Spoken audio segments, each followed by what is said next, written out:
ഞാനും മനീഷുമാണ് തുടക്കം മുതൽ ഫൈറ്റ് ഉണ്ടായത്.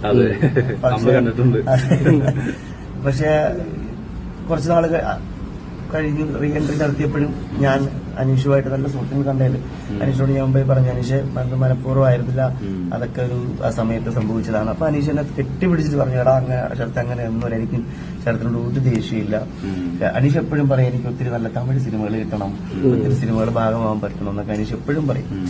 സോ അതൊന്നും വിഷയമൊന്നുമില്ല. അനീഷ് ഒരു പാവം മെമ്പറാണ്, അടിപൊളിയാണ്. അവനും കപ്പ് കിട്ടണമെന്ന് ഞാൻ ആഗ്രഹിച്ചു. അവർ നല്ല ഗെയിമറാണ്, നല്ലൊരു മനുഷ്യനാണ് അവർ.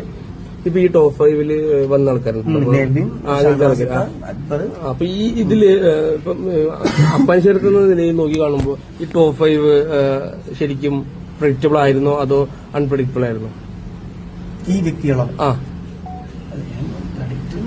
അക്ബർ ടോപ്പ് 5 എത്തുന്നുള്ളതാണ് എനിക്കറിയായിരുന്നു. ബാക്കിയുള്ള കാര്യങ്ങൾ ഇപ്പം അനു ആണെങ്കിലും ടോപ്പ് 5 എത്തുമെന്ന് എനിക്കറിയാം, അനീഷ് ആണെങ്കിലും എത്തും. പക്ഷെ ഷാനവാസിക്ക് നെവിൻ നല്ല ഗെയിമേഴ്സ് ആയതുകൊണ്ട് അവരും നെവിൻ നല്ല ഗെയിമറാണ്. നെവിൻ നല്ലൊരു എൻജോയ് കൊടുക്കുന്ന ഒരാളാണ്. അവരെത്തും, അവർ ടാസ്കുകളൊക്കെ നന്നായിട്ട് ചെയ്യുന്നുണ്ട്. പിന്നെ മൈൻഡ് ഗെയിം ഷാനവാസിക്കാണെങ്കിലും നല്ല മൈൻഡ് ഗെയിമറാണ്. എല്ലാവരും എത്തിയതിന് തെറ്റ് പറയാൻ പറ്റില്ല.